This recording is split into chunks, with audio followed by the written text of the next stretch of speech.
నమస్కారం వీరేంద్ర గారు. ఈయన మూర్తి గారని ఇక్కడ ధర్మకర్త, నా వైఫ్ ఝాన్సీ. నాకెందుకు తెలీదు? ఝాన్సీ వీళ్ళ నాన్న హరిశ్చంద్ర ప్రసాద్, నేను చిన్నప్పుడు స్నేహితులం. ఏమా నాన్నగారు బాగున్నారా? బాగున్నారండి.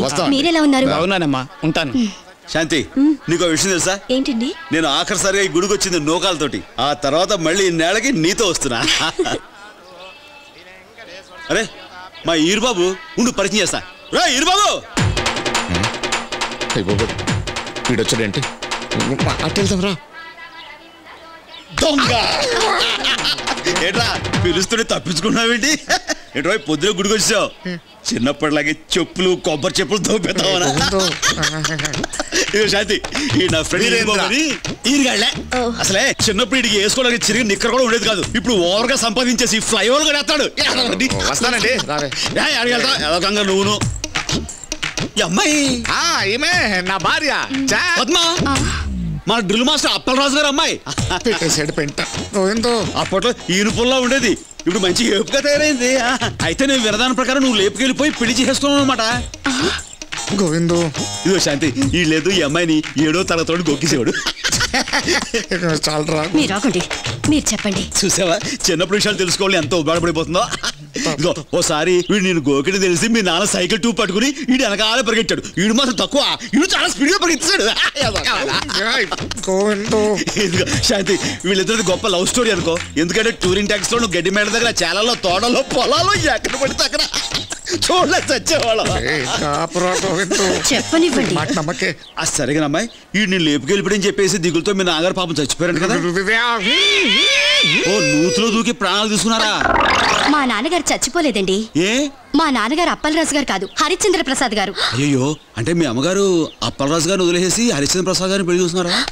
నా పేరు పద్మ కాదండి, ఝాన్సీ. మా నాన్నగారి పేరు హరిశ్చంద్ర ప్రసాద్ గారు.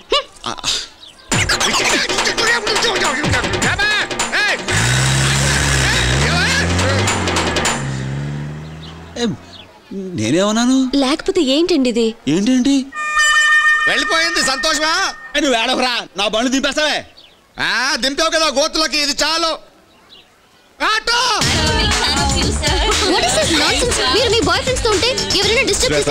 శ్వేత ప్లీజ్, ఫ్యాన్స్ మాత్రమే మాకు.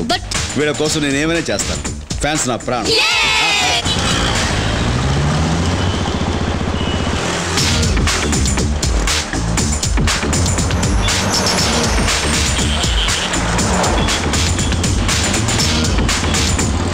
ఏంటో అర్జెంటు సెలవేండి. ఈ మధ్య అమ్మాయిలు ఎండేసుకుని తిరుగుతున్నావంట. అమ్మాయిలు కాదండి, అమ్మాయి. సర్లే, ఏదో ఒకటి తిరుగుడే కదా. అడిగేవాళ్ళు లేరనా? ఎవరా అమ్మాయి? చెప్పి తిను. మాట్లాడమే. అది శ్వేత అని ఫ్యాషన్ కాలేజీలో ఫ్రెండ్. ఏంది లవ్వింగా? కొంచెం అలాంటిదే. ఆ అమ్మాయి అడ్రస్ చెప్పు, ఈయన వెళ్ళి మాట్లాడొస్తారు. చాలా పెద్ద కొంపే. ఏమండి ఏమండోయ్, ఇది పెద్ద ఇంట్లో వాచ్మెన్ కూడా పెట్టుకోలేదేంటి? No Rao garu, nothing to worry, just believe me. No problem sir.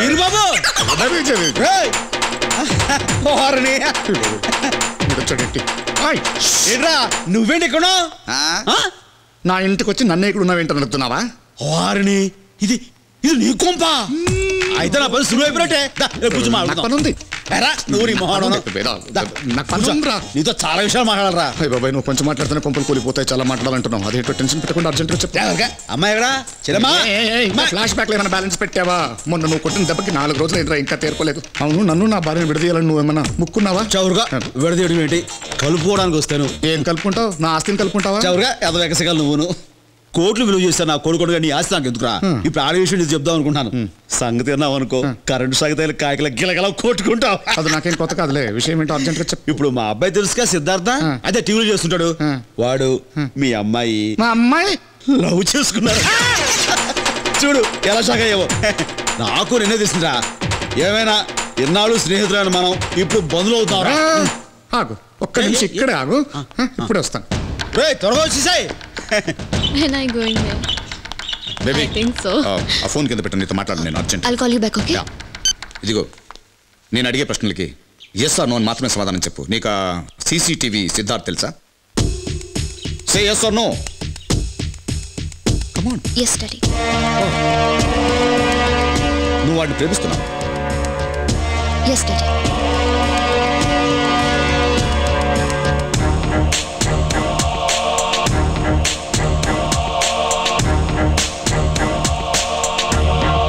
ఇది నీ ఫైనల్ డిసిజనా?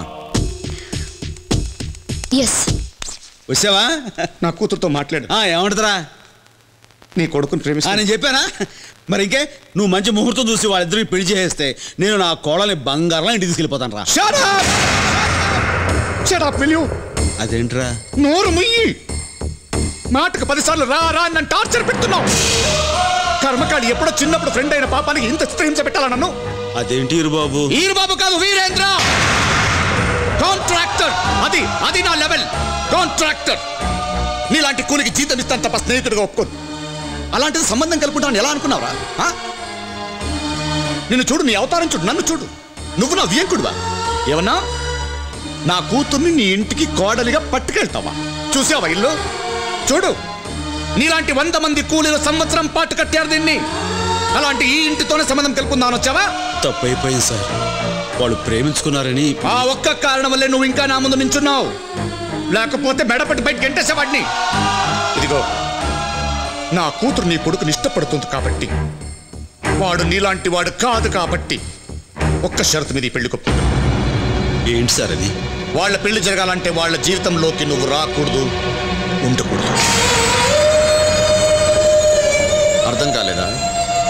నీకు నీ కొడుకు ఏ సంబంధం ఉండకూడదు. రక్త సంబంధం తెంచుకోవాలి. పెళ్ళయిన తర్వాత సిద్ధార్థ్ అంటే కాంట్రాక్టర్ వీరేంద్ర గారు అల్లుడని చెప్పుకోవాలి కానీ కూలీ గోవిందరాజు కొడుకని కాదు. ఆలోచించుకో. నువ్వు రక్త సంబంధం తెంచుకుంటేనే ఈ పెళ్లి సంబంధం కుదురుతుంది.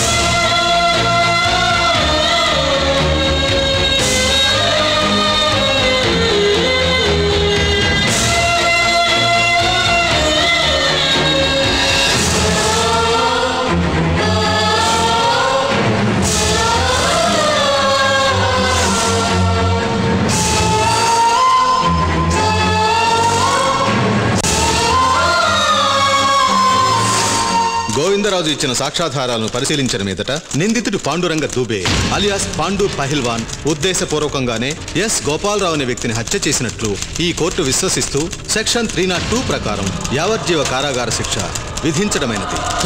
The court is అడ్జర్న్డ్.